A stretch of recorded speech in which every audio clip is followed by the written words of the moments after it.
you not sticking around with us? All right. Testing. Hey, wait, Matt, come back.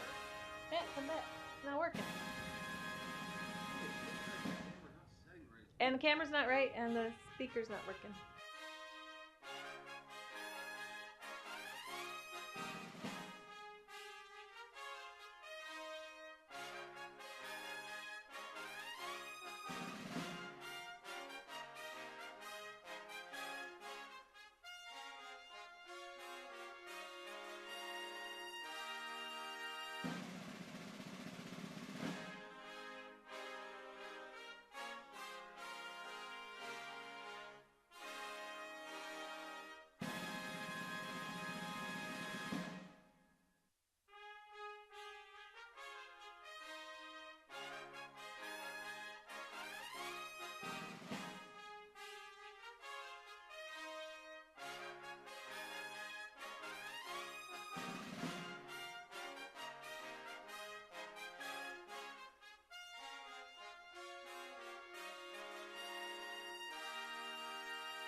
everyone. We will go ahead and get started. A copy of our Open Meetings Act is located in the entryway.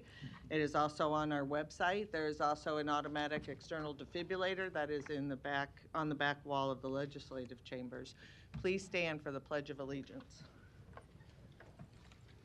I pledge allegiance to the flag of the United States of America and to the republic for which it stands, one nation under God, indivisible, with liberty and justice for all.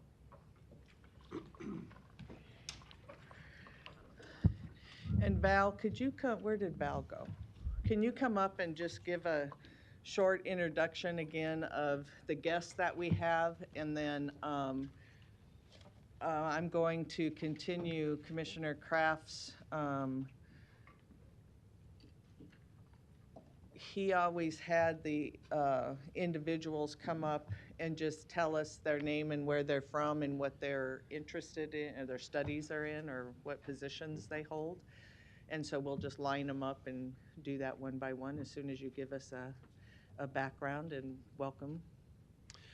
Val McPherson, 6415 Glenwood Road, Omaha, Nebraska. Good morning. Good morning. I am so glad to once again be back in front of you to introduce an amazing group of young people. This is a delegation from the Wisely program of the U.S. Department of State. UNO received a grant from the U.S. Department of State in 2015 to bring the future leaders of Southeast Asia, as selected by our embassies in their countries, to the United States for a program of civic engagement and leadership. These are young individuals who have already shown their leadership capability in their home countries and came to the attention of our embassies as a result. UNO received the original grant, and UNO was so productive in what they were doing for this program that first the State Department added additional delegations, and then the State Department renewed the grant for the first time, and then the State Department made UNO the prime or lead university, overseeing not only their own Wisely programs, but those at Arizona State University and now Portland State University. And the State Department has now just renewed the grant for another 3 years, and that will mean that there will be a minimum of 6 more Wisely delegations coming to Omaha, as well as the ones that will be coming each year to Portland State University and Arizona State University. These young people have been selected by a process that has been used by the State Department since just before the World War II for the International Visitor Leadership Program. Same process for selecting who gets to participate. The alumni of that program, over 500 of them have gone on to be the president or prime minister of their country.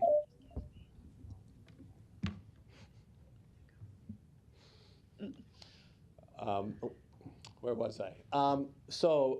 You have the opportunity today to see young people who have not only had the opportunity to already show their leadership skills, but you can pretty much be assured that they're going to make a tremendous impact, not only on their own countries, but on the rest of the world. So once again, it is my honor to present another Wisely delegation, the Young Southeast Asian Leaders Institute. Thank you. Oh, thank you. And again, thank you so much for visiting us. And if you all could just line up and give us your name, where you're from, your position or what you're studying, that would be wonderful.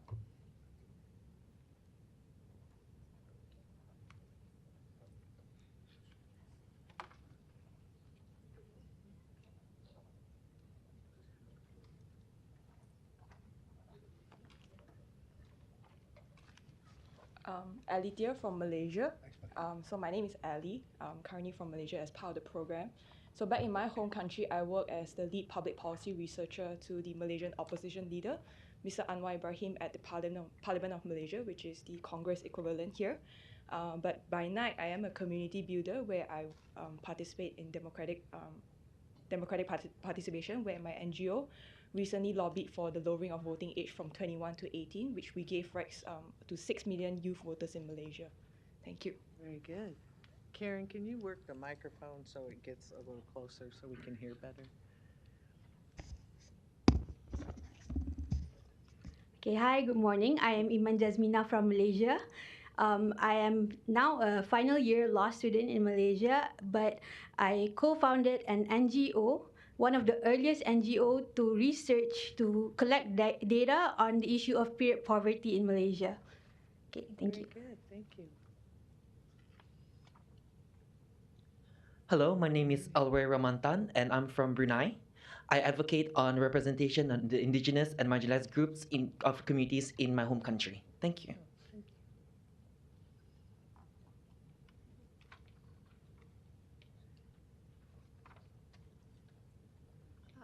Hello everyone, my name is Julia from Vietnam. So I graduated from law school, but now I'm working in business industry. I'm now working in two projects like International Youth Club and one to advocate and raise awareness of human trafficking in Vietnam.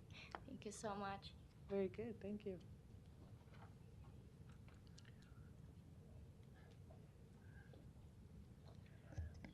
Hi everyone, nice to meet you all. My name is Felita. I'm from Indonesia, and back in Indonesia, we run an organization where we use sports as a common ground to work and empower female youths and also marginalized youths. Thank you. Okay, thank you.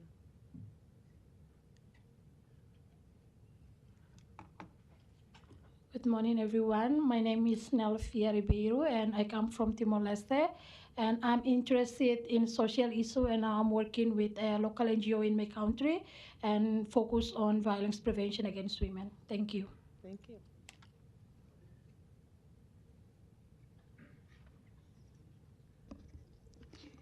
Hi, good morning, everyone. My name is Luxina Belafares. You can call me Luxi. I come from Indonesia, and I am a founder of PUKAPS, Pusat Kajian Perempuan Solo. We call it Women Study Center in our country, and we focus on advocating women with sexual violence and through provide them by a safe space through discussion and a free space to share. Thank you. Thank you.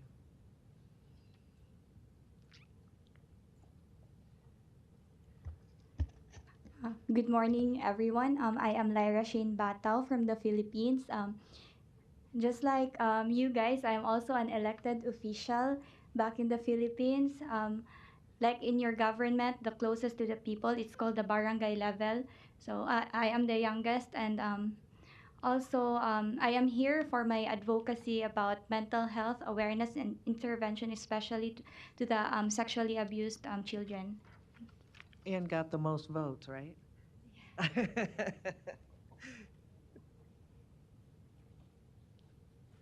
So hi everyone, my name is Ruslina from Thailand. Okay, Ruslina from Thailand, and I'm as a project manager working on NGO in Thailand, and we are basically advocate on like social enterprise for youth and local community in Thailand. Thank you. Thank you.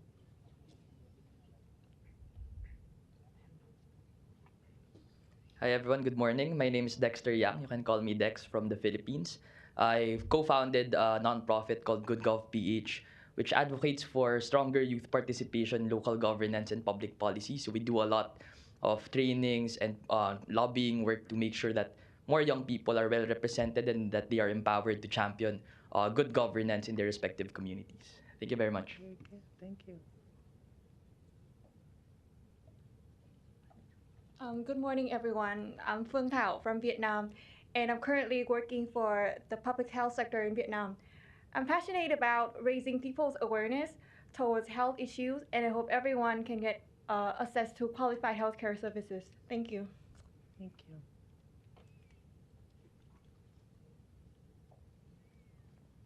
Good morning. Thank you so much for inviting us in here. We're very honored to be here. My name is Puspa. I'm from Indonesia. Professionally, I work as government official, government employee in an Indonesian election supervisory body where we supervise every election process in the country. And in my passion, I also passionate about education. Thank you so much. It's nice to meet you. Thank you.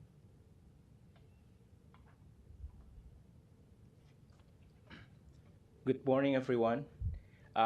Thank you very much for having me here and with all of the fellow from Southeast Asian. So I'm Reza from Indonesia, and I volunteer in several youth-led organizations in my hometown.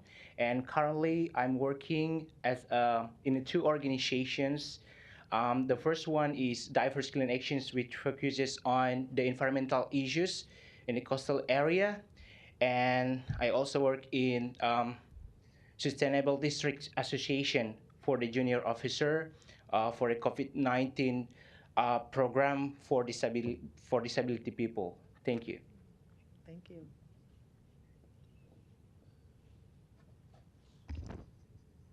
Okay, good morning, everyone. I'm Police Lieutenant Itisak Ekak Kalashokit. You can call me Gino. I'm working as a police officer, specifically inquiry police officer at the Jaguar Police Station, which is in Bangkok. I'm also a co-founder of Law Enforcement Association for Development. And thank you for hosting us today. Thank you. All right. One more. So good morning everyone. Thank you for this valuable opportunity for us to be here. My name is Sandra Sithamani and I'm from Cambodia. Currently, I'm a co-founder of a digital marketing agency in Cambodia, and I am also a co-founder of an international youth club, which I do it with our fellow here and also with our fellow in Arizona State as well. Thank you. Thank you. I believe that's all. Nope. Nope. Okay, good morning everybody here, and thank you for having me today. And my name is Darasun from Cambodia, and I am graduated from the major of English Literature, and currently I'm working as the project coordinator in the local NGO in my community. And we are striking to shorten the gap of education between the city and the countryside, and we also empower youth and engage them to the government for a better governance. Thank you so much. Thank you.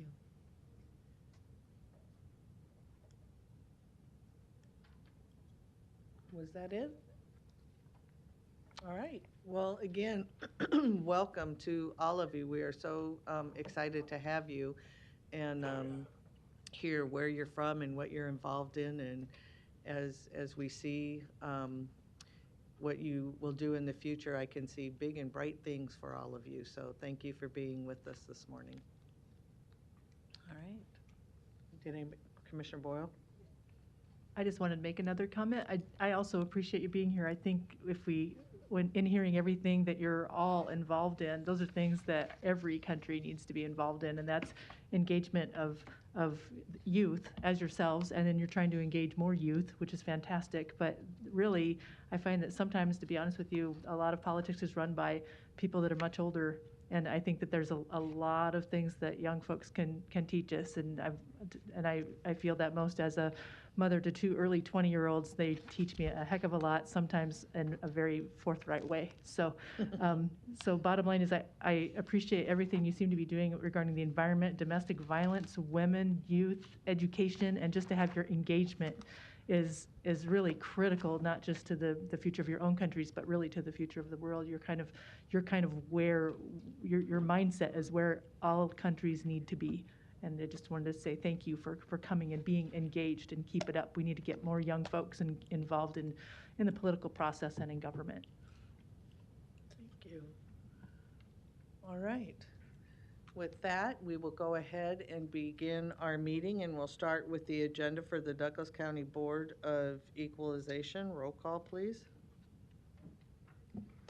Commissioner Boyle. Here. Commissioner Kavanaugh is absent. He has a family engagement. Commissioner Friend. Here. Commissioner Garcia. Here. Commissioner Morgan. Here. Commissioner Rogers. Here. Madam Chair. Present. Item A, approval of the minutes of the Board of Equalization meeting held Tuesday, May 17th, 2022. And item B, call for a meeting and set Tuesday, June 7th, 2022 as a date for hearing on certified assessment corrections reflecting the addition of omitted property to the tax rolls or increased value on property. Is there a motion to approve A and B? So moved. Second. Motion by Commissioner Rogers, second by Commissioner Morgan. Any questions or comments? Please vote.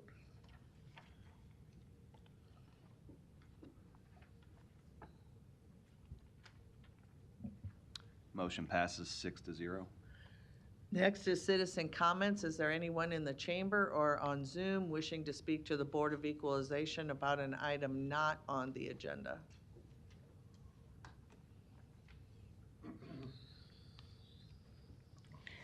Larry Storr, 5015 Lafayette Avenue, Omaha, Nebraska, 68132. I'm glad to see a lot of young people here this morning. It just happens to be a coincidence that I have a topic related to civic engagement, and I hope that that they are learning. There are different kinds of citizen engagements.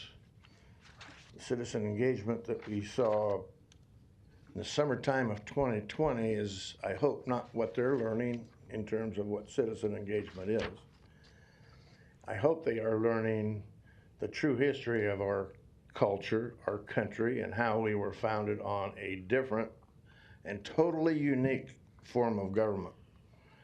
Most governments, from tyranny to democracy, which is not the same as republic, which we are, have failed. Most of the young people in this chamber today know the history from their area of the world. That tyranny sometimes slides in from even democracy. That's why we have a different, called a compound constitutional, a unique compound constitutional republic. Because we do have a say, it is our constitution, and it is for we the people, but we elect you. We elect the federal government, but we also elect you to represent us. I want to present something today that I might read a few things off of it. I'll just give you a summary of it. Particularly in view of Memorial Day coming up, to honor all of those that died for our republic, for our country, America, the United States. I think it is time that we open a conversation, because we have heard so much about racism and diversity, equity, creeping into these chambers today. Those are the ways that governments slide into democracy. And then people get worked up, and then they go do things like the French Revolution, storm the Bastille. These people, their families in the past, their countries in the past have experienced a hell of a lot worse than we have. But there is an organization in Omaha that is trying to bring into this whole discussion something about uniqueness of our country. We do welcome, I'm gonna name the organization, it's Global Faith, and I'm gonna present something from their front page, their web page. They are trying to open the dialogue with Muslims, because if you're coming to be a citizen in this country, a resident of this country, you are required to take an oath to our country and support our Constitution. We were founded on different principles.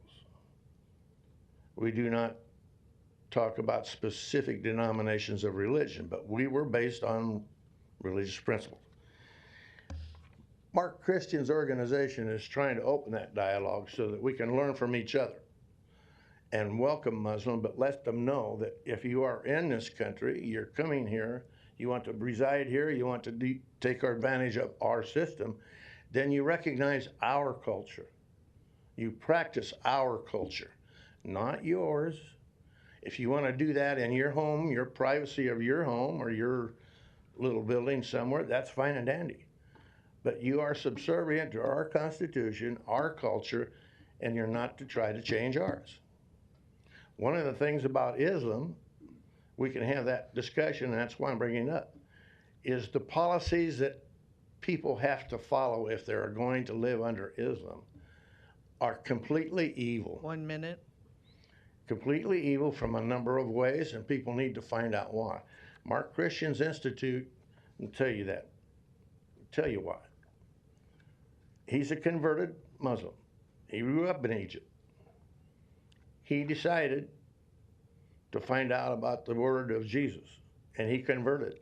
And he had to leave because he converted. He was under threat of death because he didn't subvert to the Islamic Muslim religion. How we can separate good Muslims from Islamists is another matter, because we do not discuss it. We need to. We will welcome Muslims that want to engage in our culture and accept our culture. We will not welcome Islamists or Islamist practices. Okay? There's a difference. So let's have that debate. This is for record. Anyone else wishing to speak to the board about an item not on the agenda? Dan Esch, Douglas County Clerk. Well, I don't know what to say, but that was. Someone asked. I'm speechless, to be honest. We're gonna have someone come up here and talk about people who believe in Islam are evil. I mean, you can find evil people that practice every religion, so I don't know. I'm not the best person to talk about this, but every now and then, I just feel like we can't let that be the last word on something, so thanks. Anyone else wishing to speak to the board about an item not on the agenda? Next, we'll move to resolutions. We have resolutions D, E, F, and G. And on G, I may note that the first CAC 22044 is being asked to be taken out and will be brought back at a later date. So with that change, resolutions D, E, F, G with the change, H and I for the resolutions. There is no need for an executive session, and so the motion can include adjournment. Madam Chair, I apologize. We didn't catch what was changing. The first CAC Okay. on G, item G. Okay. 22044. Okay. And that was the only change? That was the only change. Okay, all right, thank you. Is there a motion to approve the resolutions and adjourn? Second. Motion by Commissioner Morgan, second by Commissioner Rogers. Any questions or comments? Please vote.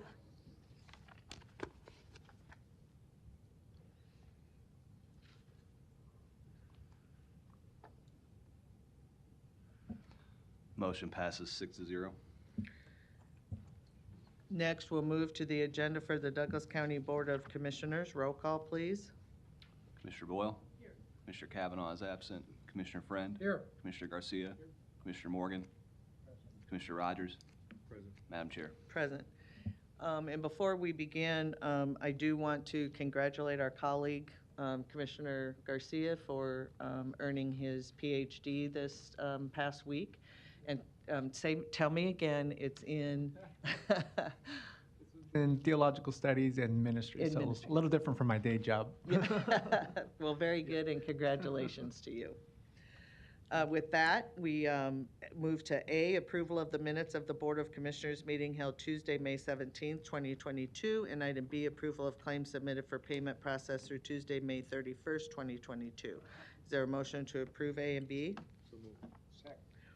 Any questions or comments? Please vote.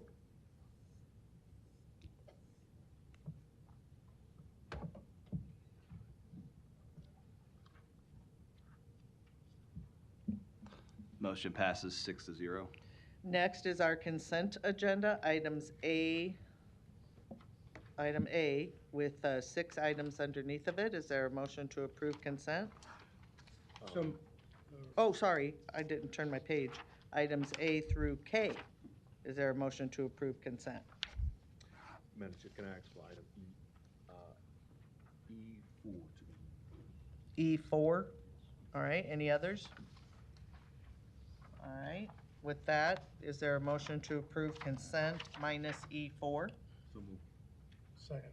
Motion by Commissioner Rogers, second by Commissioner Friend. Any questions or comments? Please vote. One moment, please.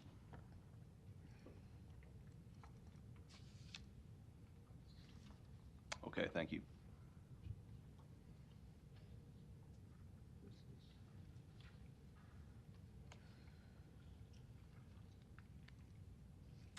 Motion passes 6-0. We'll go back to item E4. Is there a motion to approve? Is there a second? Motion by Commissioner Boyle, second by Commissioner Garcia. Any questions or comments? Please. Thank you. Please vote. One moment, please.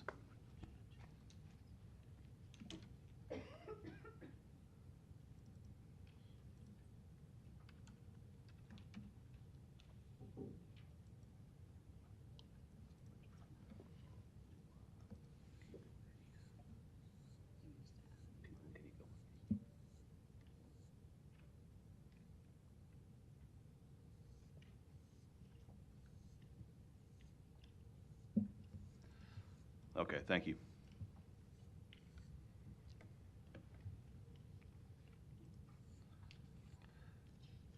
Motion passes. Commissioner Rogers abstaining, all other commissioners voting yes.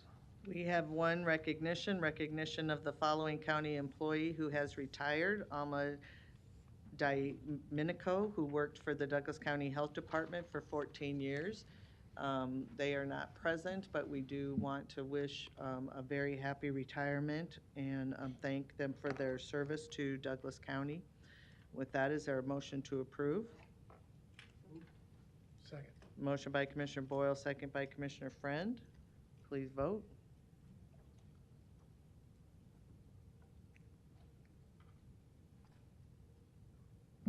Motion passes 6-0.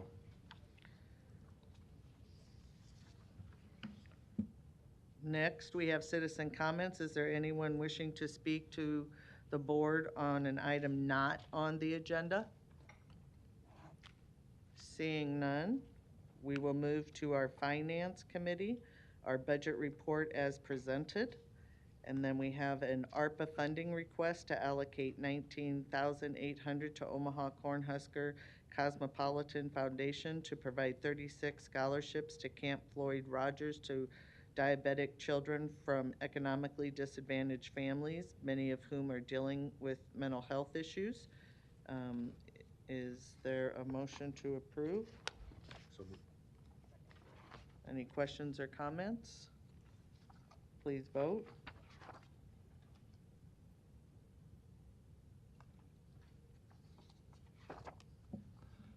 Motion passes 6-0, and if I may, I meant to disclose this before the vote, but I'm on the, I think most of you know, I'm on the Cornhuskers Cosmopolitan Club. I'm in the club, and we definitely appreciate this and excited that we get to use the money to send hopefully all 36 kids to the camp over the next 3 years. So thank you very much.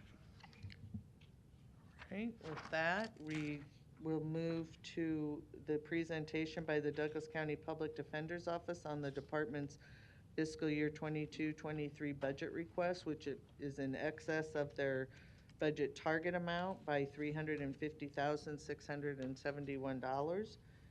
The amount requested in total is $7,185,742.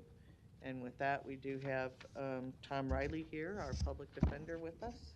Good morning. Good morning, Chairman Borgeson and members of the Douglas County Board of Commissioners. My name's Tom Riley. I'm the Douglas County Public Defender. And here with me today are the people that are the brain trust behind helping me formulate the budget and the budget request. Martha Wharton, Carol Jennings, and Samantha Dewis. And Sam is also here to help me because I'm technologically challenged, so she'll help me with the PowerPoint as she does in court when I'm trying to do these things. Obviously, the request that I've made is significantly over the target number, and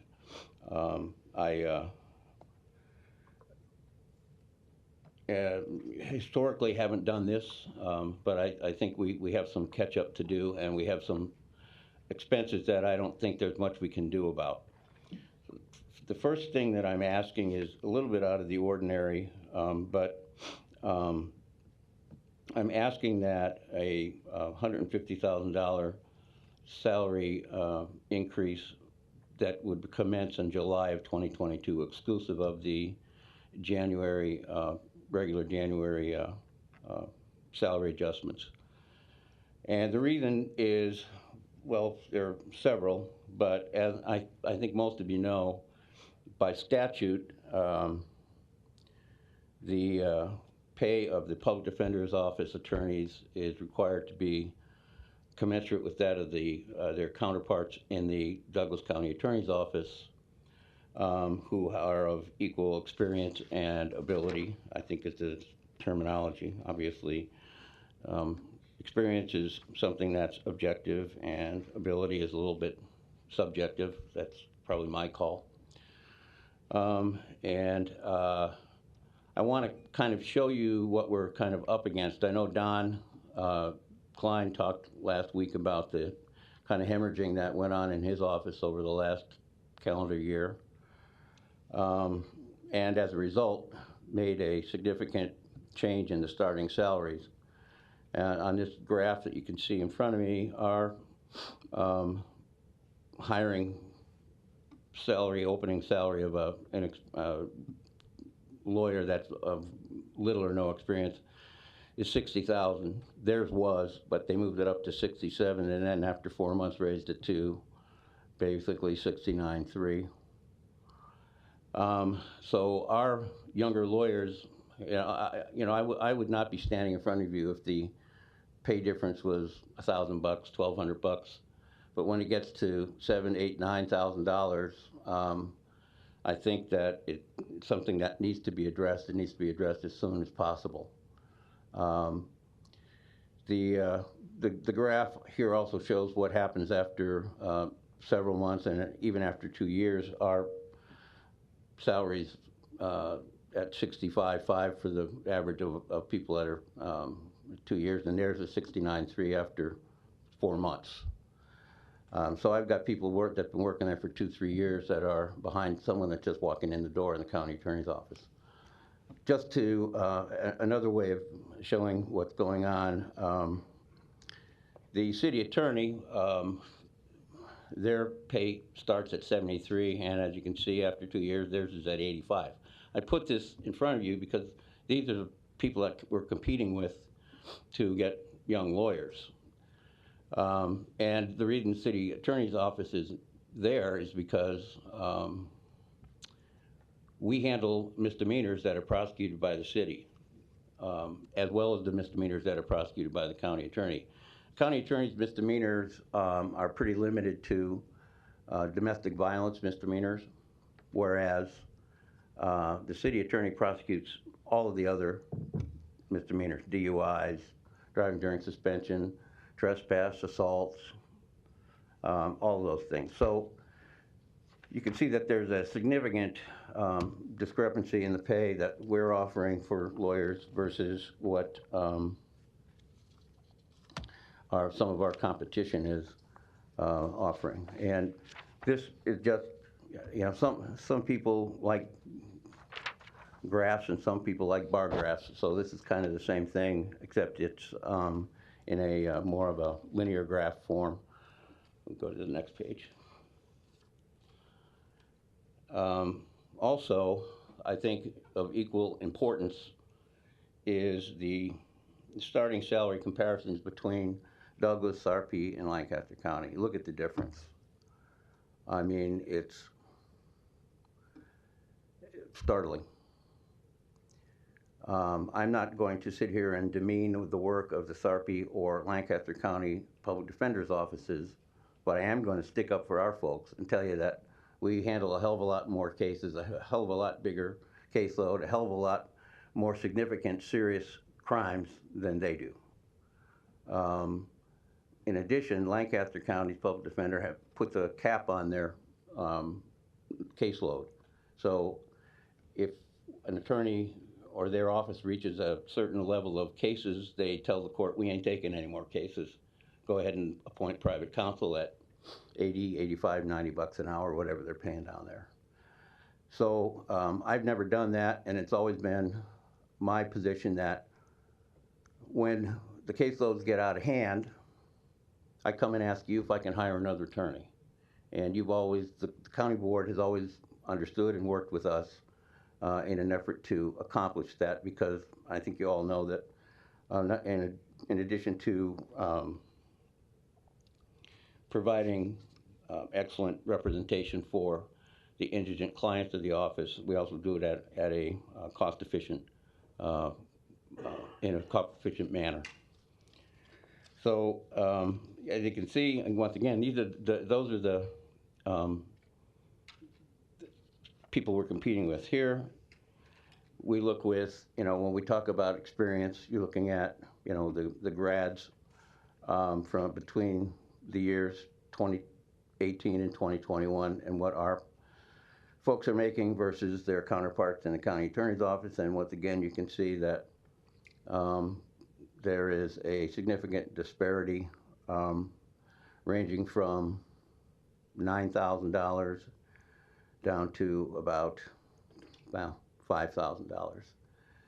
So I think I have a sense of urgency in trying to catch up with these salary discrepancies, because if we just keep doing percentage increases, we're going to get further and further and further behind. And I don't think that's what we all want to do. In addition to the salary request of $150,000, we're asking for an increase of $70,000 for expert witnesses. I've got a PowerPoint explanation here. I think I put it in my letter to all of you, and I don't want to take up more time than necessary, but the expert witnesses that we call are primarily involved in mental health. That the vast majority of the costs that we incur are hiring mental health experts to evaluate our clients. The number of mental health experts that are willing to do forensic evaluations is diminishing, and they're just like anything else. It's a situation where they can charge pretty much what the market will bear, and the market bears pretty high.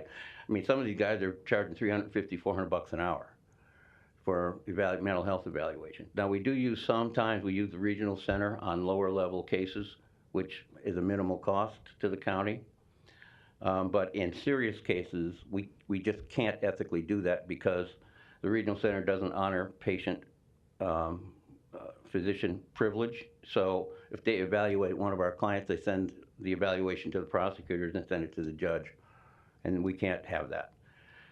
So we have experienced a significant increase over the last several years, and this includes juveniles who are charged as adults, and we want to have them adjudicated in juvenile court as opposed to adult court. We have to have a hearing.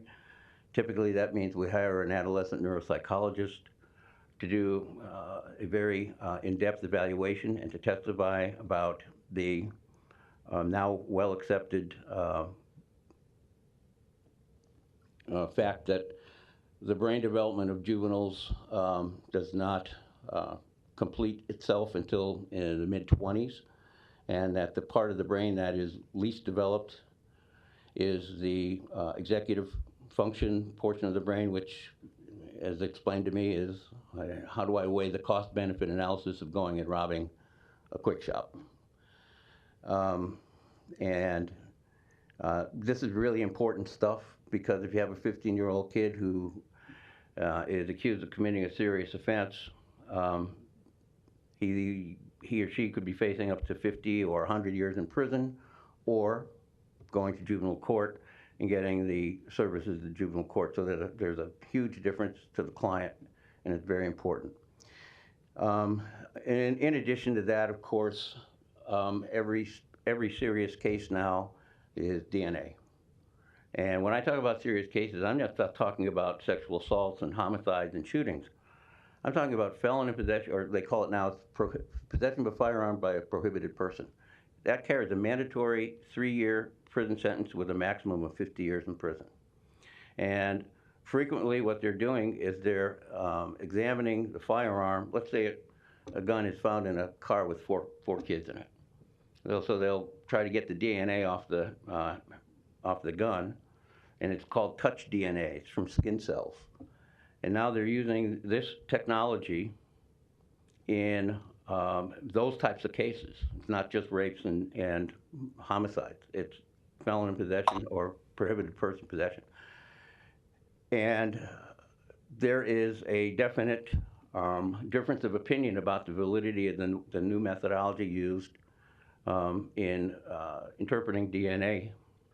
We recently had a case where we had to hire an expert from Scotland, and because of his testimony, when we got a favorable result, he challenged the accuracy and methodology of the DNA that was being analyzed by the Med Center. So these are important issues that we have to deal with, and it's always been my belief that poor folks deserve the same kind of defense as rich folks, and it shouldn't be dependent upon their ability to pony up money to hire an expert witness. Is the difference between going to prison and going home. So that's kind of where I'm at on the expert witness increase. Go ahead. Okay, retrievers. That may not be a word that is in everyone's vocabulary, but basically these are machines that we have in our office that are electronically rotating file cabinets. And we've had, Carol, how old is it? About 18 years. Okay. We have 2 of them, right? 2 of them that are 18 years old. And obviously we're moving to the new building. We need to bring these file cabinets with us. And these are the cabinets that we have to have in our office and readily accessible because they're the most recently closed cases, people that are on probation, people that are maybe on supervised release. There can be violations of probation, et cetera. So we have to be able to grab the file, not have to send people down into the dungeon trying to dig up these files. So we have them at our disposal quickly, so we can handle the cases. You got someone in jail, want to advise from probation. You don't want to have to say, okay, well, we'll try to get you after we can find your file down in the basement. Maybe take a couple, 3 days, but we'll get you. So we want to be able to have it right with us. The problem is when we talk to people that would be dealing with moving, they said the retrievers parts no longer are available because of their age. And secondly, that they couldn't guarantee that when they take them apart to bring them across the street that they wouldn't fall apart. So we looked into the cost, and then for 2 retrievers, it's $124 grand. That's an ouch. And I did speak with several commissioners, and I spoke with Joe about is this something that might be something we could use as infrastructure under ARPA funds. I don't know the answer to that. If you think that that's something we can do, and we can knock off 124 grand off our budget, Joe's shaking his head, he doesn't think so. Okay, well, I'm just trying to think outside the box. This is a one-time cost. Okay, the last time we bought them was 18 years ago. So this isn't like a grant where I ask you for some money and then the grant runs out and I ask you to pony up for us. This is the one-time thing that, you know, if there was any other way that we could figure out how to do it, I would, by all means, explore it. But this isn't something that is a luxury item. It's something we just have to have. And I guess that the option is getting new retrievers and moving, or keeping the ones and staying where we are. I don't want to stay where we're at. I don't know. I know you've all been down there. My lawyers call them sensory deprivation cubicles. If you want to see the outside world, you have to walk out of the office and look out the window. Okay, here is a request that is not a, I'm not going to stand here and BS you and tell you that this is an absolute, we got to have it or we can't survive. You know, in a normal year, if I were just asking for $24,000 for this item, I think I'd probably be okay. And here's what this is. Don talked to you last week about the increase in the usage of body cameras and cruiser cameras in criminal cases. And these things are in all cases where the police are called. So whether it's a drunk driving or a first-degree murder, these cameras are operated. And you know, historically, what would happen before these things were around, the police would write a report and say, I walked up to the car and I could see the firearm sticking out from underneath the seat, and I grabbed the defendant and he resisted me, and the defendant said, no, that's not what happened. The gun was in the glove compartment and I didn't resist them. I went to show them where it was and they yanked me out of the car. Well, in those days, it's who you going to believe. Now you got the video, and there's usually multiple videos. Keep in mind also, there's videos of the witness. Every time a witness is interviewed in a serious case, it's video and audio recorded. And I suppose if you want to play shortcuts, you could look at the police report and say, okay, here's what happened. But I don't want to play shortcuts. We have to look at all of the body cam and all the cruiser cam to see what's what, because that tells you what occurred. I mean, you know, look at all of these cases across the country where there's been allegations of police abuse, et cetera, and where there's actually been video of these things. So it's not he said, she said, here's what it is. That's what we need, and that's great. The problem is the amount of time that it takes to go through these body cams and cruiser cams is astronomical. I can tell you it is extremely time consuming. You know, even at a DUI stop or a suspended license stop, you know, there's probably 2 or 3 police officers, the cruiser, and they're there for, you know, 45 minutes to an hour. So you're going to have to watch all 3, 4 of those because they're not always showing the same thing. This program is one that is able to digest the video and transcribe it for our lawyers. I'm asking for 20 licenses. We have 56 lawyers, but I want to try it out and see if it's worth it. We have had a demo. I had, how many lawyers did we have on? About 8 or 10. And it had a demo of this thing, and it really looks like it's a promising device. And instead of me coming up here and saying, I need 6 more lawyers because we don't have enough hours in the day for lawyers to watch these things, I'd like to give this a try. This is a 1-year license for 20 of them, that's $24,000. I'd like to give it a try to see if this is something that we can utilize over a long period of time. I don't know if we'd need a license for every lawyer. We could, you know, if we have, you know, 20 of them, that would probably might be enough. I'd like to see how often it's used, how much it helps us, and is it really accurate? So that's an ask, but I do think that it's not a huge number, and it might be something that in the long haul can save me from coming up here and saying, hey, I need 3, 4, 5, 6 more lawyers because this technology requires us to watch the videos, and I can't, there aren't enough hours in the day. So that's what that ask is about. The additional requests, Well, you can see the 2,000 for printing services because the printing office has been discontinued.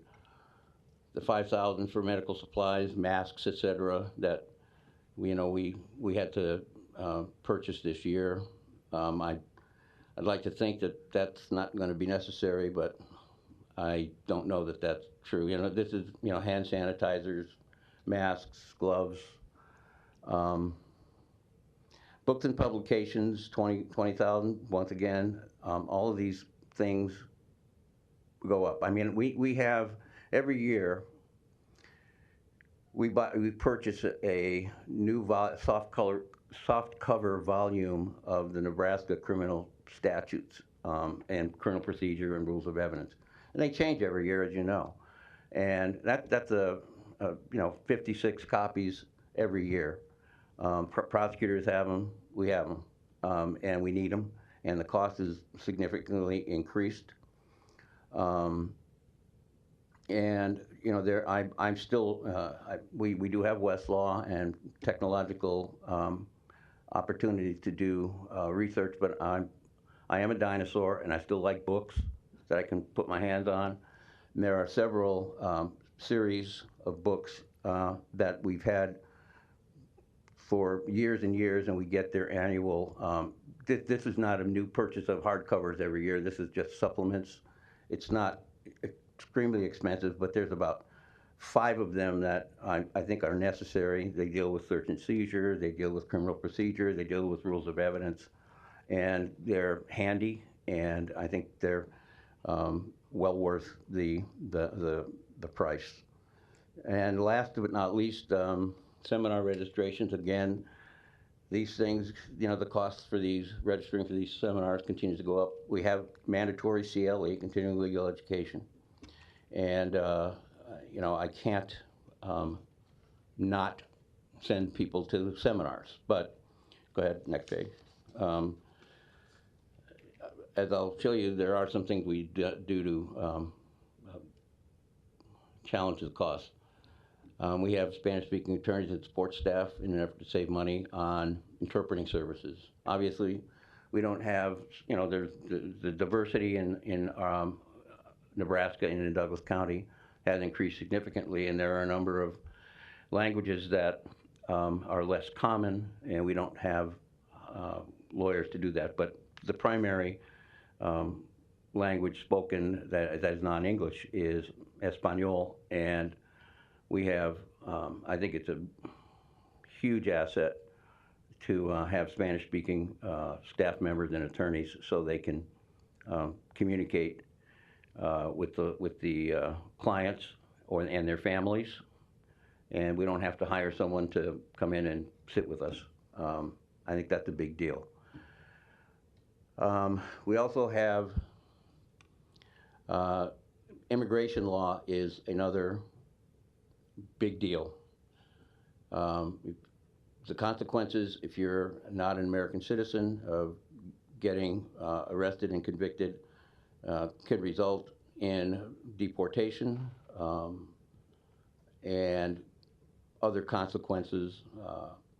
So we have to, under the Supreme Court orders, we have to tell our clients what the immigration consequences are of, if you get convicted of this offense, here's what's going to happen to you.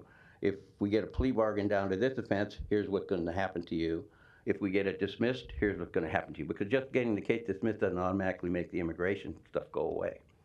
So we have an obligation, as ordered by the U.S. Supreme Court, to inform them of their of the consequences of getting involved in the criminal justice system. And we have lawyers that we give training to handle this immigration advisories, as we call them. And there's a professor at the University of Nebraska, Lincoln, who we have become friendly with, who is an expert in this, and he comes up twice a year and gives a free seminar to our lawyers, and he is a great guy, and anytime we have questions, we can call him, he'll answer them, and we don't get rung up at all. So, that's because some of the lawyers in our office went to UNL and got to know him. He got friendly with us, and he's been a huge asset to us. You know, there is a difference between the county attorney's office and our office. And just in case some of you are unaware, we don't do civil stuff. Obviously, the county attorney has obligations in criminal, and also, as Teresa can tell you, they have a civil staff that handles cases that involve the county as either a plaintiff or a defendant, or handling contracts, et cetera. So we don't do that. But the county attorney's office does not handle appeals. So if we lose a trial and we have to appeal it, the county attorney's office doesn't do the appeal, the attorney general's office does it. We do our own appeals, okay?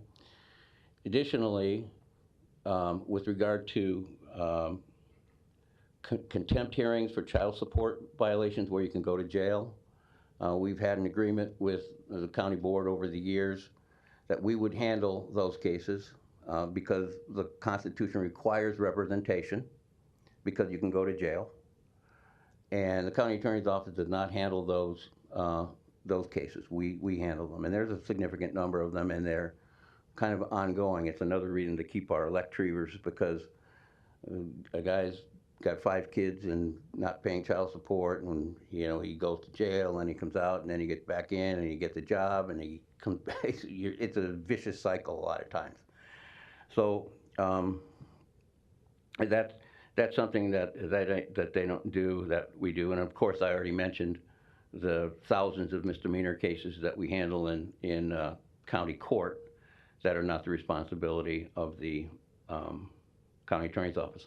I say these things not in any way to diminish the import of the county attorney's office. I just want to distinguish, because I know sometimes we'll say, well, you guys don't have a civil division, so you're not.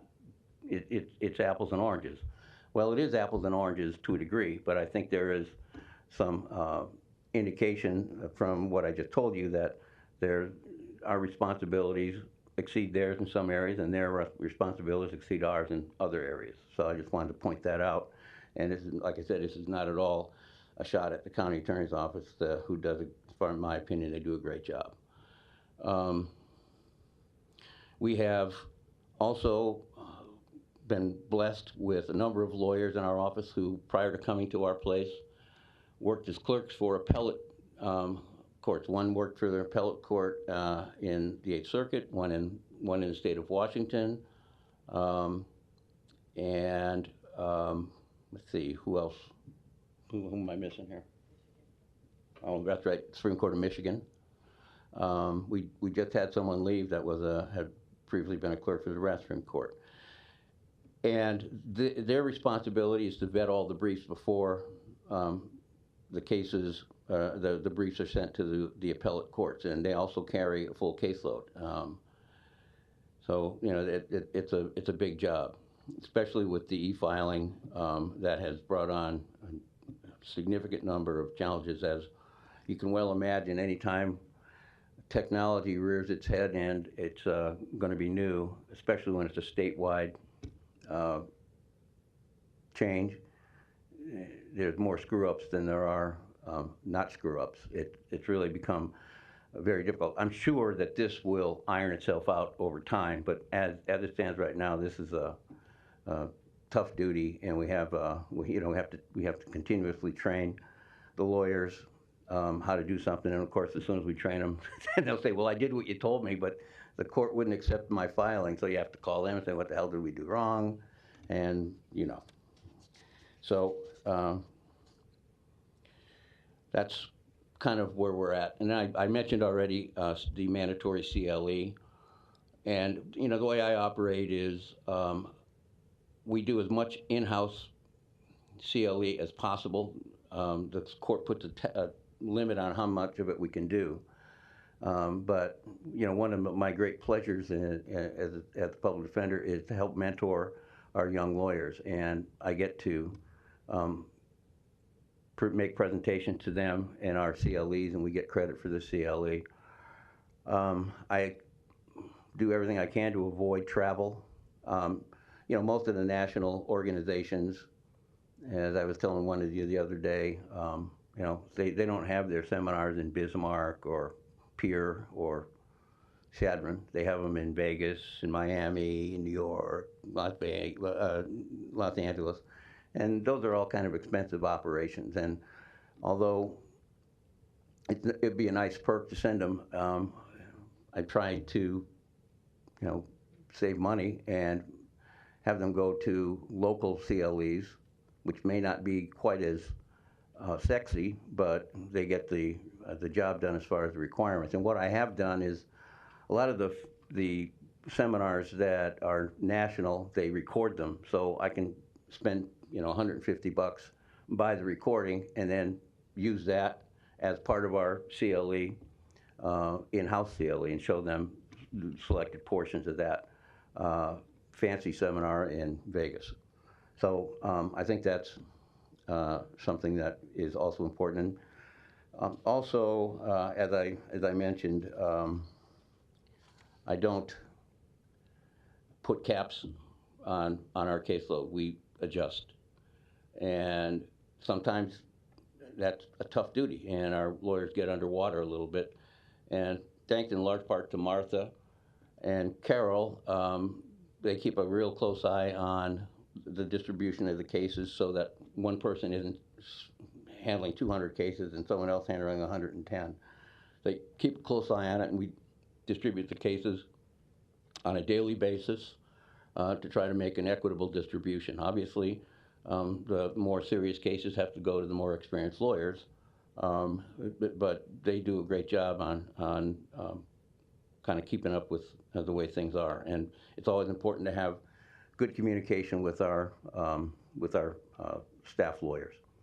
And finally, just kind of to put a exclamation point on what we're up against, May 17th, here's a email that was sent to all the lawyers that were involved in the Criminal Defense Lawyers Association in Nebraska, which is pretty much everybody. And as you can see, it's, hey, gang, starting salary at Lancaster County Public Defender, $71,683, come on down.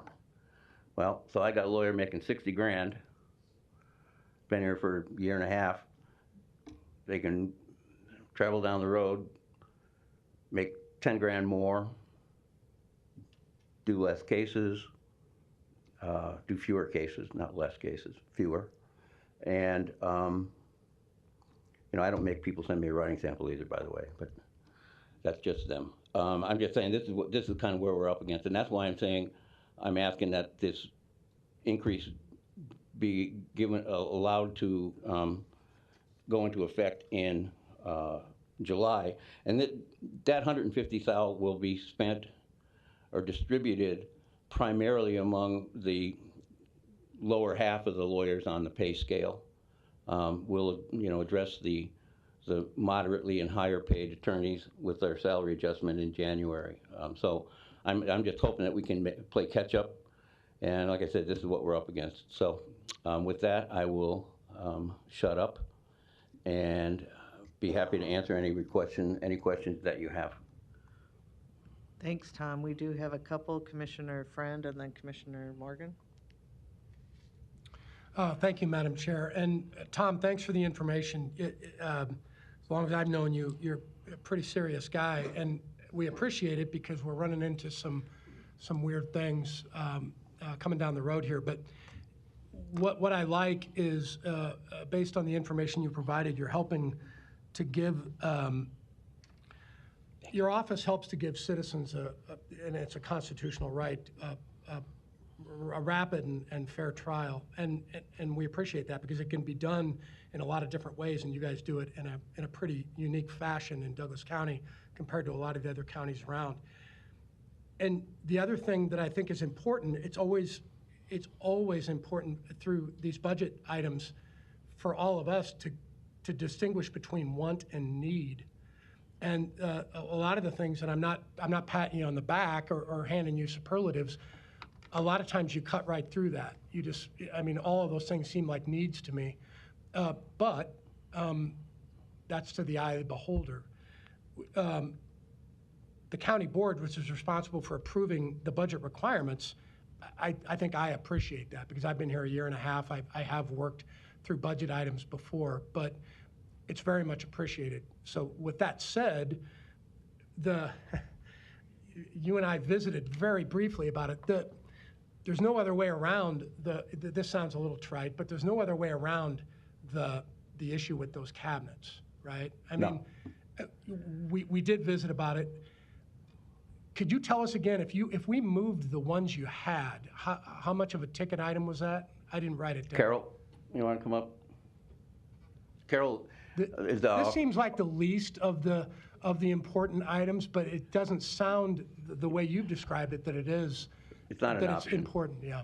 Carol's our office manager, and she handles all this kind of thing, and she's dealt with the folks that are talking about the move, and that's a... So Carol Jennings, Public Defender's Office.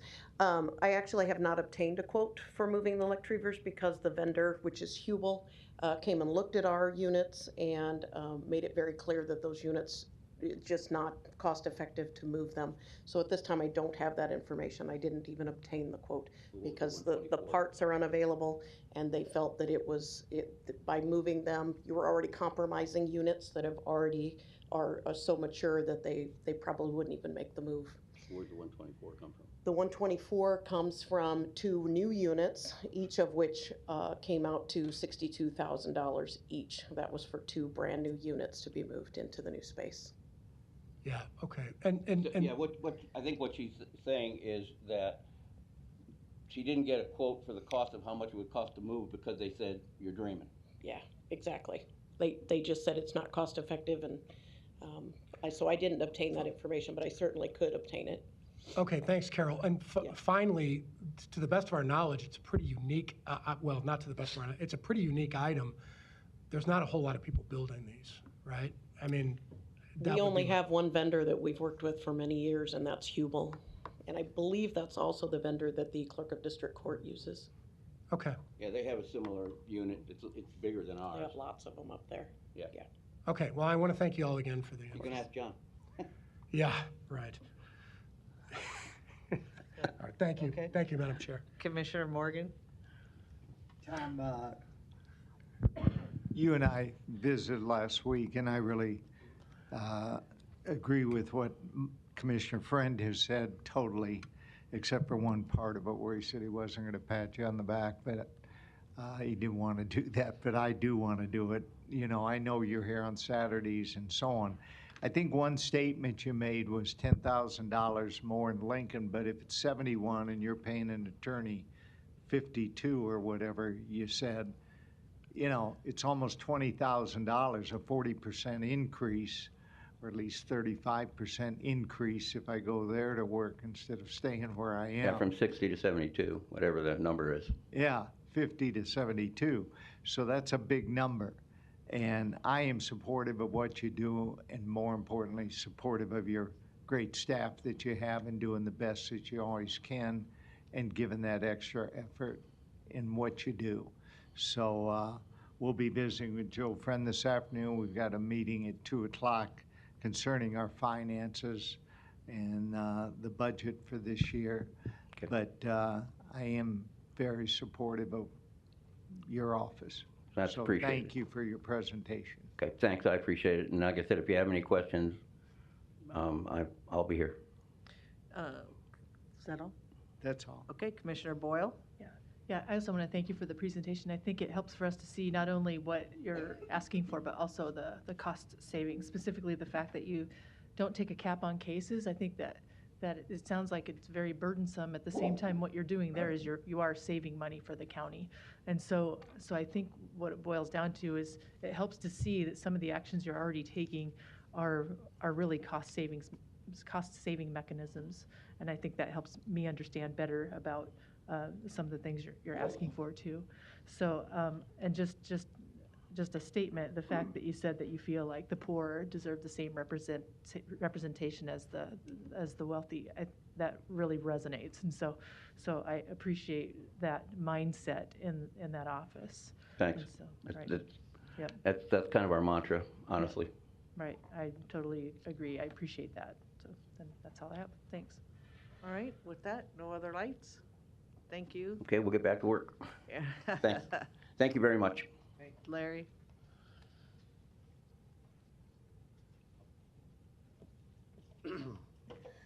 Thank you. Larry Store, 5015 Lafayette Avenue, Omaha, 68132. Thank you, Mr. Friend. You brought up some pretty good questions. But I need to understand our government a little bit better, because I guess we have a strong mayor, but she couldn't veto any of this spending. So I think it's really left to you people to pull a line item veto or something, whatever you have to do. But, I hear these things, cost savings and cost effective. But why is the dollar amount going up if it's all cost effective and it's saved money? How much more money do you keep giving? Maybe you need to cut some programs that apparently haven't reduced the cost of government, but they promise that they will. So maybe the problem is a matter of judgment of the people that disperse the money. The citizens elect you to disperse the money effectively, not to programs that aren't effective. So we're waiting for you to do a line item veto on some things to bring this cost back down. Because quite frankly, I may have to go to Iowa to be able to afford my property taxes, some of which you blame on the school levy, but altogether it comes out of our pockets. So, and another thing bothers me. Some of these programs that he's talking about, like this new software program, do you not realize that people can alter videos? They do it all the time on YouTube and Twitter and TikTok, which I don't go onto those things because of it. You can give your body cams to this company and they can alter it. So what do you have? Maybe false evidence? I think he ought to veto that idea. And if these 56 lawyers can't do things without having to go to expensive national training sessions, excuse me, can they not do these things on their own, at home, at night, like most of us have to do? I get upset when I hear all these people, real smart people, get free rides. Kids that need the money don't get any scholarships, but the A student gets free rides. Well, most of these lawyers are probably A students. And they're being programmed by University of Nebraska Law School? For what? We have Creighton. You spending money sending them there? Why? Why don't you say no to some of these requests? And I guess I don't understand your rules either. I didn't time him, but he went way over an hour. And I don't know whether that's a presentation or a debate or just a guest. But we're expecting more good judgment out of our people up there at those 7 seats. Thank you. Anyone else wishing to speak on this item? Good morning. Good morning. Wayne Hudson, Chief Deputy, Douglas County Sheriff's Office. Just want to speak on behalf of the Sheriff's Office and our body cam program. Within the next, I say within 3 months, we will also have body cams coming online. So in regards to Public Defender Tom Riley's request for that software, it's going to be beneficial because we'll be adding on at least 60 body cams to our department. And then within the next year, probably another 60 to 65. Thank you. Thank you. Anyone else on this item? All right, thank you all for being here today. Before we go on to the sheriffs, I would like to do there's one more ARPA funding on our agenda, but I do have to go back because I was remiss in mentioning that the other ARPA one we did for Omaha Cornhusker Cosmopolitan Foundation was invested out of Commissioner Kavanaugh's, Commissioner Friend's, and Commissioner Morgan's ARPA funding for each commissioner.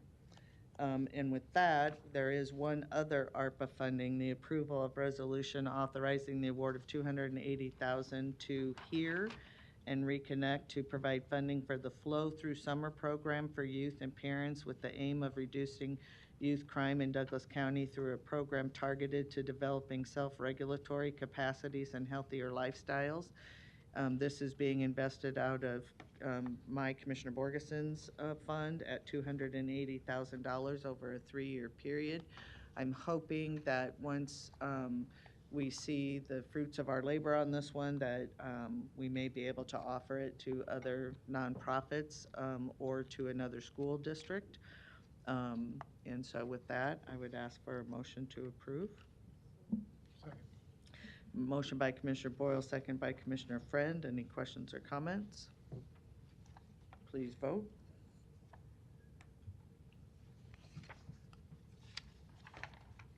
Motion passes 6-0. Great, thank you. Now we'll go back to the agenda, the presentation by Douglas County Sheriff's Office on the department's fiscal year 22-23 budget request, which is $849,420 in excess of their budget target amount. The amount requested in total is $20,297,214. And with us today, we have Sheriff Wheeler and Chief Deputy Wayne Hudson. There should be a scale. Good morning.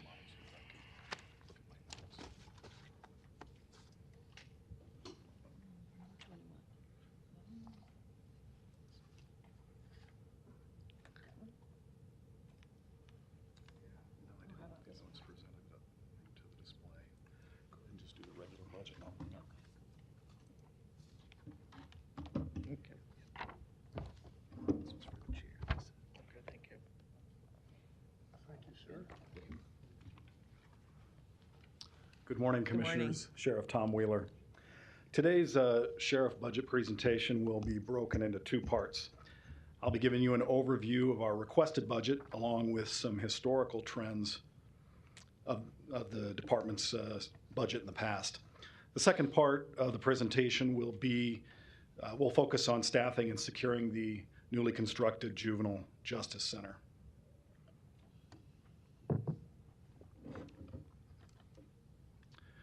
So to quickly review our budget, our current adjusted budget is just under $20.3 million. The target identified by finance for next fiscal year is just under $19.5 million. And our requested budget comes in at just under $20.3 million. That request brings our target total, above target total, at $849,000. Most of that covers the costs associated with securing the Juvenile Justice Center. And some of that comes with staffing a new school resource officer at a newly constructed high school. As we take a look at staffing over the last 12 years, our net increase of deputies has been at 5. We were at 133 in 2010, and we currently sit at 138. Most of those additions have come to staff school resource officers at schools within our jurisdiction. I think we're at a total of 8 and looking to add a 9th with the new Omaha Public Schools High School.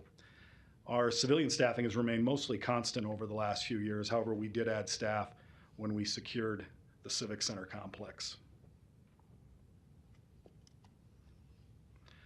Some of our slides didn't transfer well to the PowerPoint, so I've included a few handouts for your review. The first is this slide, which is a comparison of the sheriff's annual budget versus revenue. Over the last 4 years, our adjusted budget has increased by 12%, or roughly 3% annually. Our revenue is growing at a slightly higher rate of 5.5% annually. I would also like to note that for 2022, we did not include the ARPA premium pay, as it was a one-time event. We don't expect that to be repeated. And the revenue that's listed for fiscal 22, I'm sorry, forgot to go to the next slide there. Our revenue for fiscal 22 is a projection. We won't know the final numbers until the end of this budget year.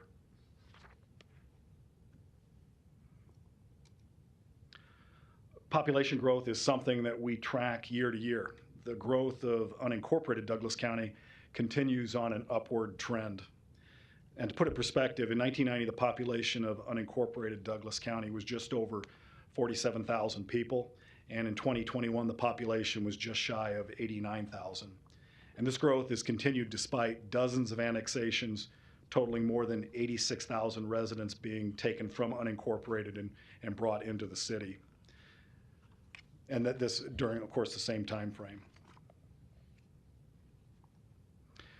With the number of building permits that you see issued below, we expect that upward growth to continue.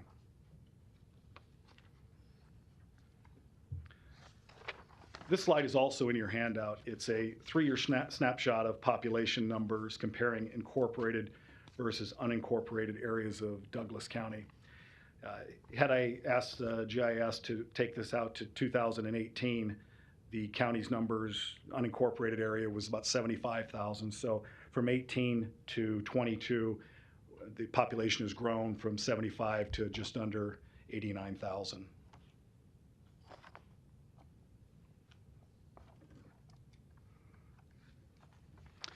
The final slide that's included in your handout is a visual representation of population trends in Douglas County from 2010 to 2020.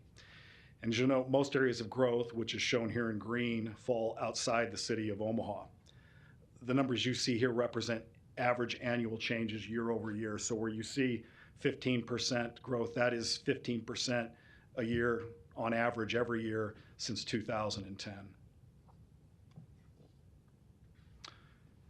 Okay, unless you have questions on the slides that you've seen so far, I'm going to turn it over to Chief Deputy Hudson to discuss our request to secure the Juvenile Justice Center.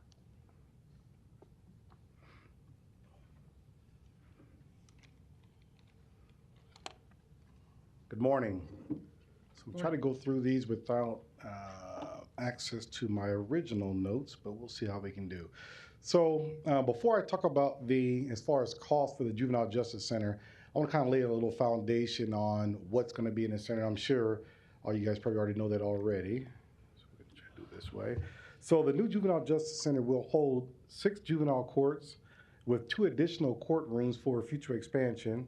The Juvenile Court Administrator's Office, Juvenile Court Clerk's Office, County Attorney's Office, Civil and Criminal Division, and the Public Defender's Office. So if we had all those entities in this building like we have right now, then we can use our different security to respond to different emergencies. But since they're in a different facility, we're going to have to add additional staffing so that we can have staffing in this facility and the Civic Center and the new Juvenile Justice Center. Duties and responsibilities of the Juvenile Justice Center deputies. You can read those, but one I want to highlight is 2 deputies to escort each juvenile from a secure side to the juvenile courtrooms. In keeping with the county's commitment to reducing trauma and the stigmatization of incarceration, we're going to change the way we do our escorts. Right now, what happens is this. In the morning time, we'll go over and we'll grab all the juveniles for morning court and we'll put them in holding tanks. And they'll stay in those holding tanks until the judge calls them to court. In the afternoon, we'll take those juveniles back, grab the afternoon juveniles and bring them over and put them in the holding tanks and leave them in the holding tanks until the judge calls for them to go to court. Then we'll take them back. The new system is this. When the juvenile court asks for a juvenile, we will call over to the youth center. They'll bring that youth to the secure door. 2 deputies will meet the correction center staff at that door, escort the juvenile to the courtroom, stay in the courtroom while they're there, then when we're done, escort them back to the secure door and give them back to the youth center. So they won't be staying in our holding tank unless it's an emergency situation. We have to have 2 deputies at all times because what we have learned through our experience is, I think Tom Riley had mentioned it, a lot of these juveniles' brain hasn't developed all the way. So when they hear something that is counter to what they're thinking, for example, they're thinking they may go home and they're not. Let's say a parent doesn't show up and then the judge says they're going to put them back in the youth center for a while. Sometimes they get upset and sometimes they can get physical. And if we're going to secure them quickly, safely, using the least amount of force necessary, then the best way to do that is with 2 deputies. The other thing too is why we need to have 2 deputies is most times there's a family member there with the youth. If the youth gets physical, and the adult gets involved, then we have to have 2 people to take care of that situation. So that's why we're looking at 2 deputies for every time we have a youth in a courtroom.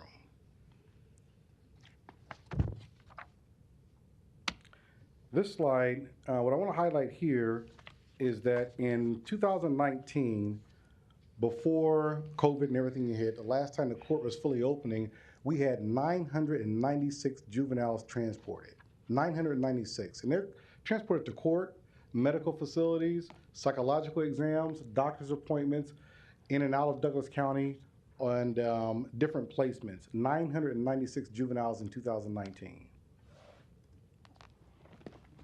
Let's go. Staffing costs.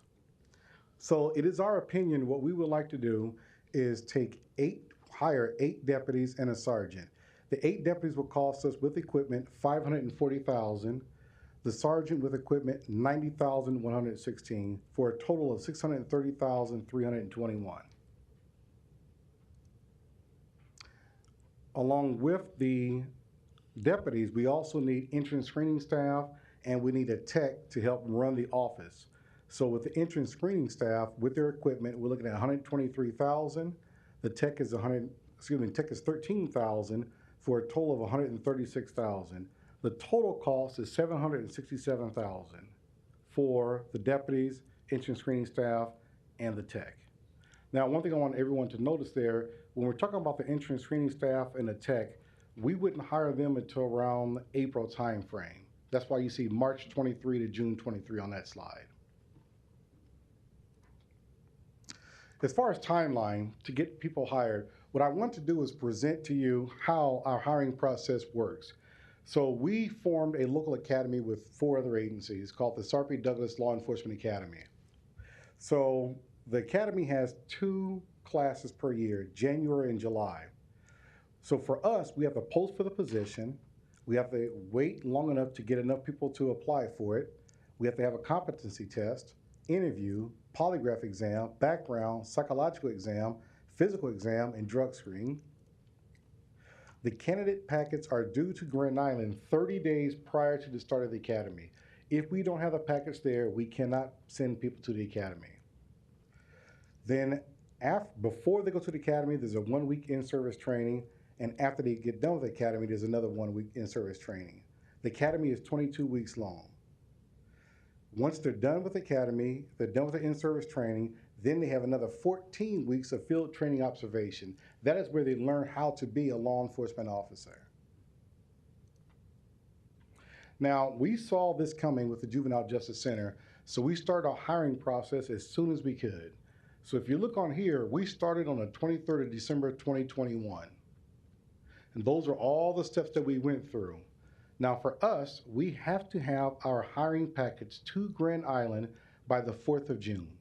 That's the only way they're gonna allow people in the academy. We have to have we have to have the package to Grand Island by the 4th of June.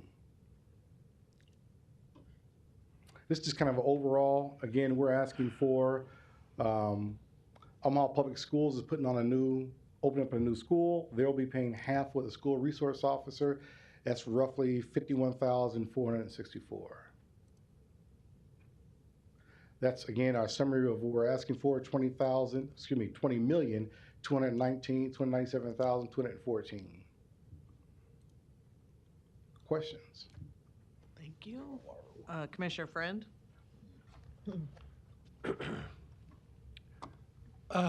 Thank you, Sheriff, and thank you, Chief. I wanted to make a point, and I don't know if anybody would agree with me, but hopefully you guys will. This whole thing's about authorized and mandated staffing levels. Authorized and mandated staffing levels. And I'm assuming if you don't, let's go to the 8 new deputies. I'm assuming that's the number that's been thrown out based on your research and understanding of how you're going to have to create the authorized and mandated staffing level. I'm assuming if you don't get the requested amount, or you believe, of resources or deputies, you would be forced to pull deputies out of the field, correct? I mean, is that a fair assessment? That's a fair assessment. We have to staff this the way we have to staff it. And if we don't get approved what we're asking for, we will have to pull from somewhere else and make hard decisions on what aspect of public safety are we going to do less of. Okay, and that leads me to I'm not trying to lead you, but that leads me to the second question I had written down here. Of all of those responsibilities in the field, and I've got tons of them, I've had tons of these discussions already, a couple of them with you and a couple of them with Chief Hudson. How many of those responsibilities in the field as far as staffing levels are mandated? So in other words, if you pulled 3 detectives and pulled them down to the courthouse, because the courthouse is a mandated staffing level that you have to achieve. If you pulled them out of the field, where do you pull them from? You can't pull an SRO because those are mandated, correct? So how many of the things you're doing out in the field could you not pull people away from, right? And there's a few, probably half of them, I would assume. Is that correct? There are some. For example, we have a deputy assigned to community services. That's our only community outreach person. And as you know, in law enforcement, you have to have community outreach. If we take that person away, we lose that connection to the community. There's other things that aren't mandated that we do. For example, human trafficking. That's not mandated in statute, but we believe that it's an important enough issue that we're part of a task force, an area task force, to combat human trafficking. There's other task force positions that are similar to that aren't mandated by state law, but our community has found that it's important for us to be involved in that because we're involved with Omaha Police, we're involved with Sarpy County Sheriff, we're involved with other area law enforcement collectively to try and combat these issues. Okay, and so my final thing, and I was going to make some statements later, I think we can talk twice, but my final thing is, if you go down the list, a few months ago, you were generous enough or walked us through in a criminal justice hearing the response times. So Douglas County, unincorporated areas in Douglas County, and you showed that earlier, are growing, explosively. Your professional opinion, if you're pulling people from a detective unit, a NARC unit, SROs, if you could actually even functionally do that, training out of the community liaison roles, problem solving, warrants, and traffic, there could be an argument that those response times would reflect accordingly. I mean, we're going to have issues if we start doing that based on the information that you provided us. You asked for 8 because you're worried about those type of things. 1 minute. Am I right? I mean, is that fair? Yeah, of course. What you may not know is at any given time, there's 5, 6, 7 deputies that are working the street for that entire geography of Douglas County. There's 6, maybe 7 on a good day that are in the field. So if we're going to have to pull from patrol, that'll affect response times. That affects public safety. I don't want to have to do that. Okay. Thanks, Sheriff. Thank you, Madam Chair. No other lights? Commissioner Garcia? In regards to SROs, I'm just curious. I don't know, what the practices are, nationwide or with comparables in regards to collaborating with school districts and such, and the funding mix.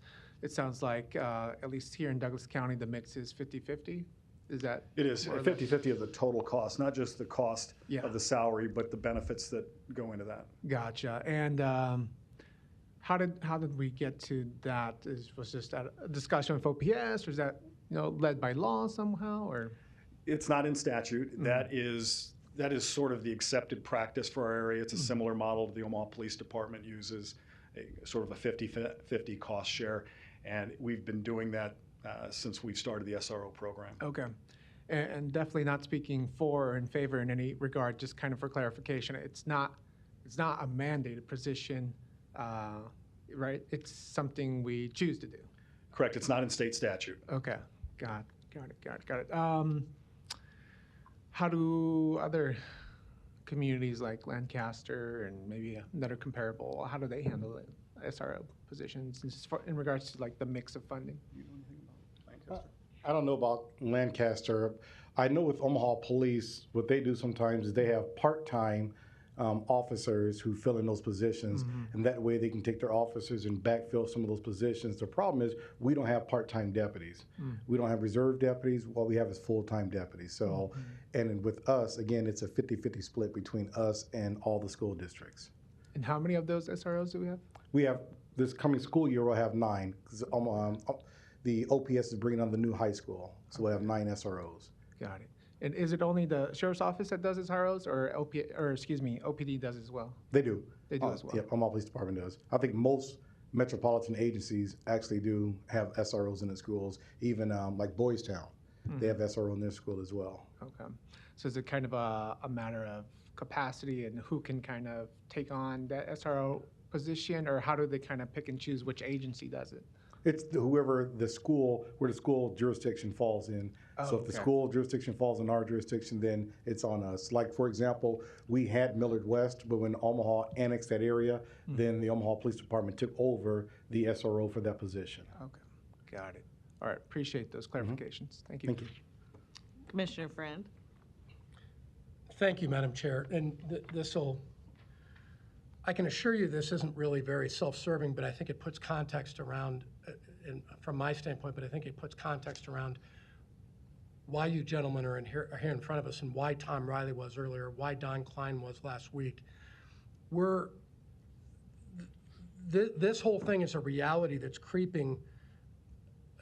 There's a reality that's creeping into almost every one of our departments. And you can take corrections, you can take the folks that aren't elected officials, you can go almost all the way down the line. And it's a reality we all are learning about, and we're going to learn a little bit more about it this afternoon, and we're going to keep learning more. Increases in valuations are not matching. The rate of inflation is not being matched by that. So the increases in assessments and increases in valuations are not matching the inflation rate or the stagflation that we're dealing with right now. A lot of people would say, some people would walk into this room and say, well, okay, great. You tighten your belt. This is the citizens' money. You tighten your belt, or you go find things that you can cut. That sounds awesome. But since I got here, and when I served a certain amount of time in the legislature, that type of stuff sounded great. But then you realize that the feds are pushing you from behind, and you can't do anything about it. Then you realize when you get into the county level that the state and the feds are pushing you from behind. You can't do anything about it. You guys have to watch courts. You can't walk away. And if a judge walks in and he says, watch this court, you guys got to jump. And then you say, how high? Because there's no deputy there. Guess what I'm getting at is, we can cut things out of a business budget. I've done it for years. You can cut things out of a personal budget. You've done it for years. What you don't cut out of those budgets, I sound like I'm preaching to you. I'm not. I'm telling you why I appreciate what you guys are thinking here to a certain degree. When you squeeze that business budget and you squeeze that personal budget, you don't squeeze things like baby formula out of a personal budget. You don't squeeze things like food out of a personal budget. You don't squeeze things, you squeeze marketing out of a business budget. You don't squeeze, if you can help it, you don't squeeze personnel, because you've got to go out and sell more product. Public safety is an essential service of what we are supposed to provide. That's one of the most essential services. If that's the case, not only do we not have much of a choice because there's mandates out there, but it boils down to what we believe are essential services, if they're not mandated, that we have to provide. Then we have to start making those value judgments.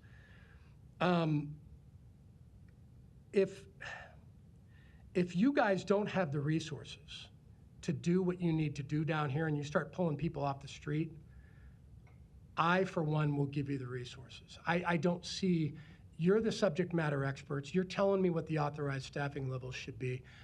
Again, I'm not patting you on the back like I wasn't patting Tom Riley on the back. I'm saying I've never sat in a squad car. I've never managed a command center. I've never done these things. If you're telling us that this is a need, not a want, we can crunch the numbers and try to figure it out. All I'm saying is, at the end of the day, you're going to hear it a little more this afternoon, and you're going to hear it going forward. We've got some issues that we've got to deal with, and we've got to distinguish between those wants and needs. So that's my speech. I'm telling you, if there's wants in there, guys, we can't do it.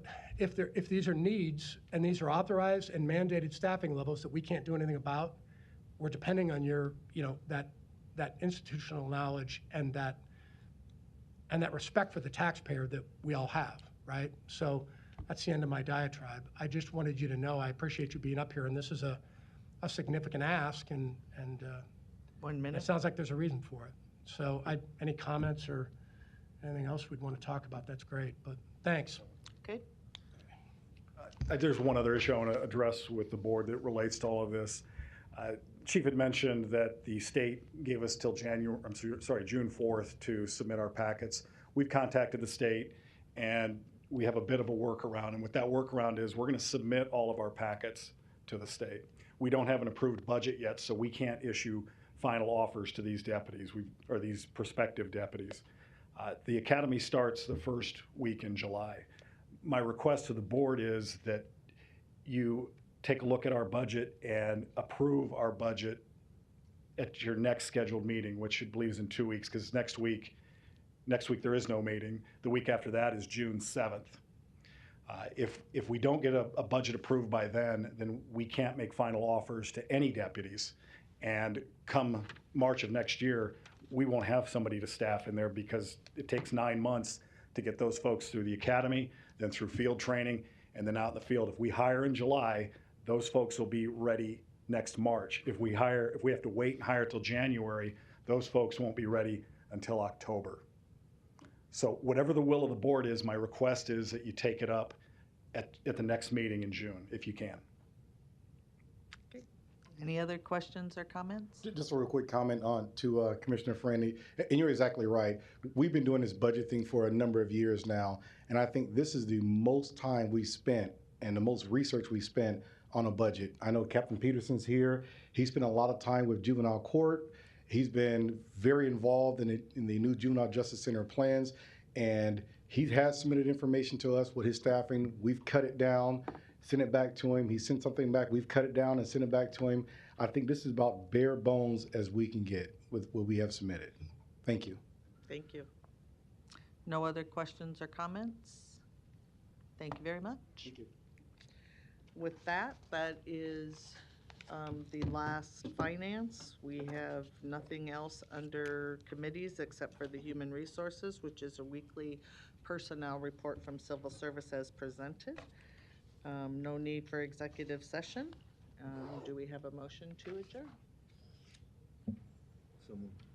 Second. I also might add that our Douglas County offices will be closed Monday, May 30th in observance of Memorial Day, and the Douglas County Board of Commissioners will not meet Tuesday, May 31st, 2022. So our next scheduled meeting is June 7th. So with that, please vote.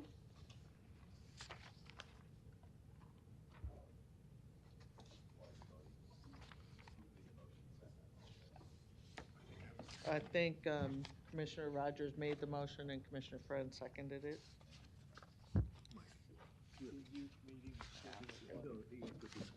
Motion passes 6-0. We are adjourned at 10:44 a.m. Recording stopped.